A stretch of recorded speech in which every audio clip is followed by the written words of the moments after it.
Bonjour. Alors, nous avons eu cette nuit, et oui, je ne me suis pas couché cette nuit, j'ai écouté le discours de Donald Trump devant le Congrès américain, parce que j'étais friand de voir un peu ce qu'il allait dire, et surtout voir un peu quelle était l'ambiance aux États-Unis dans cette Chambre des représentants élus.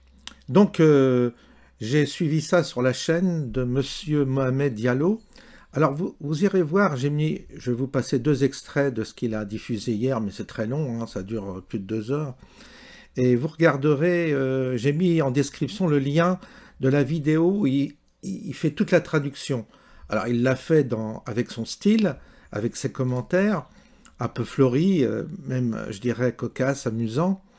Mais vous verrez que ce travail est intéressant puisqu'on n'a pas une traduction littérale du début jusqu'à la fin en français. Et moi, je trouve que c'est bien de se passer la totalité de ce discours qui est fondateur et qui est très très intéressant. C'est un discours magistral, c'est un discours impressionnant. Et tous les détracteurs, je dis bien tous les détracteurs de Trump, ne doivent pas ignorer la qualité de ce discours, la qualité des intentions qui ont été proférées durant ce discours. Et j'attends tous ceux qui veulent détracter, qui veulent contester l'équilibre mental de Trump, de bien écouter ce discours point par point. Je peux vous dire que nous, on est à 100 000 lieues d'un tel programme. On en est incapable. Parce qu'on est d'une part un peuple inerte qui ne réagit pas, et on a des politiciens qui sont malheureusement pas à la hauteur d'un Trump. On n'a pas l'homme politique providentiel qui peut permettre cette espèce une forme de fédération absolument extraordinaire qu'il a réussi et que nous, en France, nous sommes bien incapables. Nous sommes très, très orgueilleux, même dans le rang des patriotes, même dans le rang du Rassemblement national. J'entendais Marion Maréchal, tout le monde y va de son commentaire sur l'incident qui a eu lieu entre Trump, Vance et Zelensky. Et chacun y va de sa prise de distance par rapport à Trump, comme si on avait peur de s'afficher avec lui, parce que les Français, à travers les sondages, sont opposés à Trump, tout au moins ont peur de Trump. Enfin bref, c'est un délire total.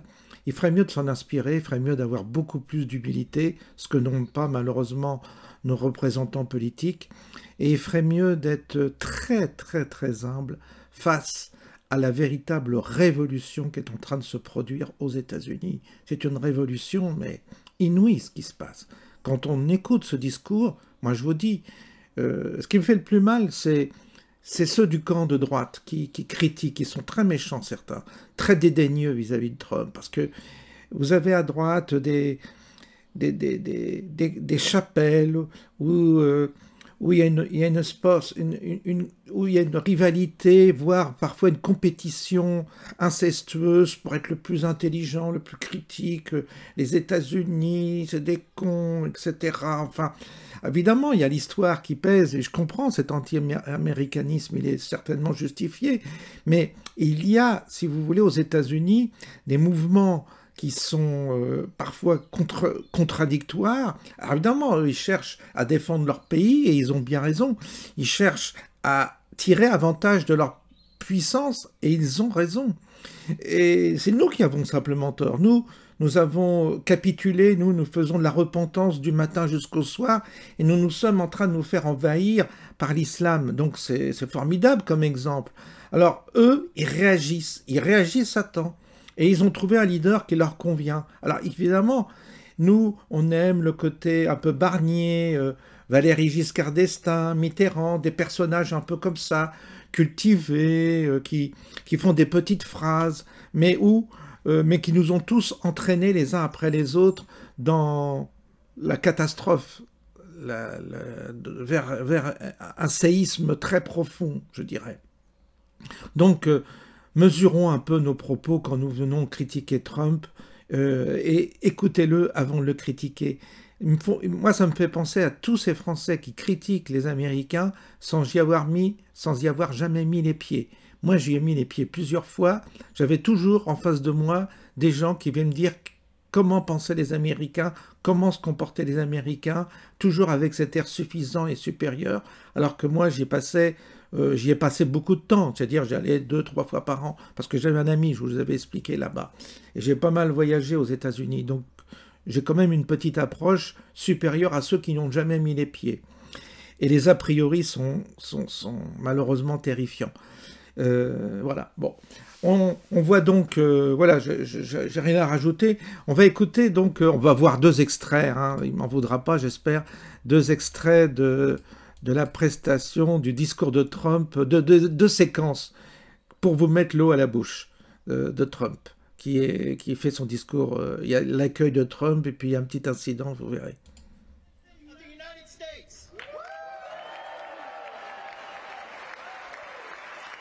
Le président des États-Unis d'Amérique.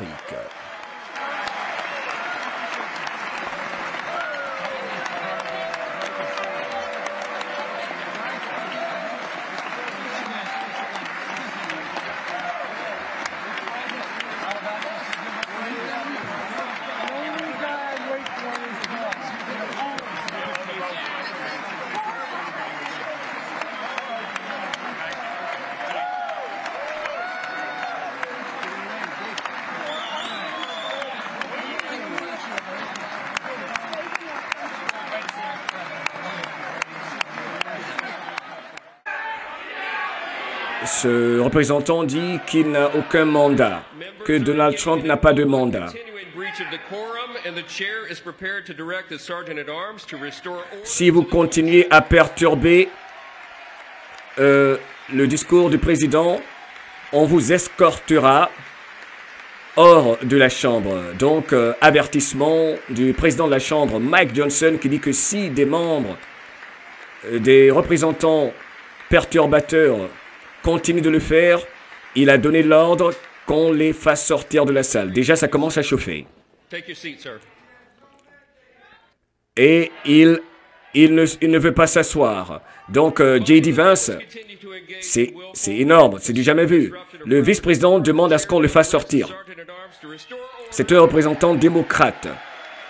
Donc, maintenant, on lui demande de dégager. Énorme, waouh, ce n'est que le début et vous voyez ce qui se passe. Heureusement que vous êtes là, nous vivons ceci en live. C'est un membre de la Chambre des représentants et là, ça ne rigole pas. Un soi-disant représentant du peuple, traître. On lui demande de sortir. Ils vont l'escorter. Waouh, c'est énorme déjà ce que nous voyons ici, peuple de la planète. Tu n'as pas de mandat. Il continue de dire, tu n'as pas de mandat. On lui dit dehors. Allez, sors. Dehors. Les membres de la Chambre doivent respecter, n'est-ce pas, doivent maintenir de l'ordre, respecter l'ordre et la discipline imposée ici. Sur les 6 dernières années, les 6 dernières semaines, pardon, j'ai signé des décrets, des ordres exécutifs pour rendre notre nation encore plus puissante et riche, pour donc rétablir l'économie en gros de notre pays. Et c'est la raison pour laquelle j'ai été élu et je suis en train de le faire.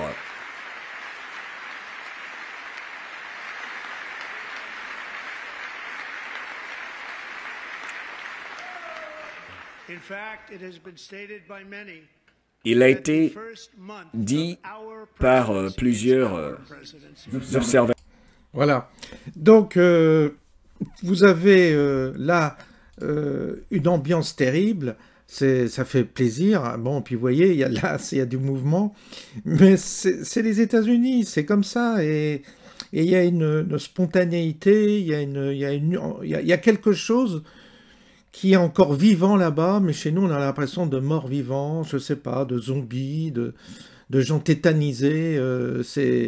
On a un président morbide qui n'a été élu que par une minorité d'électeurs et qui, ce soir, va encore mettre les gens dans une situation anxiogène. Il adore ça.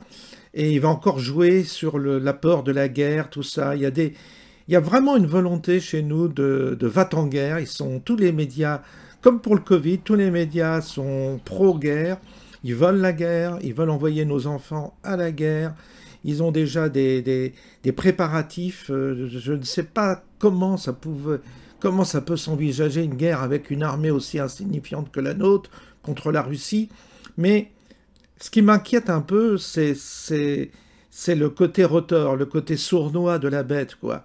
J'ai toujours peur d'un attentat sous faux drapeau, d'une histoire qu'on n'a pas vu venir et qui sont en train de fomenter pour prétexter de rentrer dans un conflit qui les arrangerait bien parce que, évidemment, la situation est tellement catastrophique en Europe, d'une part vis-à-vis de son immigration, vis-à-vis de l'islamisation de l'Europe et surtout de la France, et ils y font absolument pas face, ils sont en train d'avoir un déni par rapport à ça, ils n'ont qu'un moyen d'agir vis-à-vis de l'Algérie, et d'autre part, on voit bien qu'il y a énormément de corruption, et ce serait un bon moyen d'étouffer toutes ces affaires pour justement mettre les gens sous un chapeau de peur, de les maintenir comme ça, effrayés, et eux garder le pouvoir, se maintenir dans ce pouvoir artificiel, en engageant plus notre armée dans un conflit où nous serions obligatoirement perdants, puisqu'aujourd'hui, les États-Unis ne viendraient pas nous sauver. Et donc, voilà un peu où nous en sommes, c'est bien triste.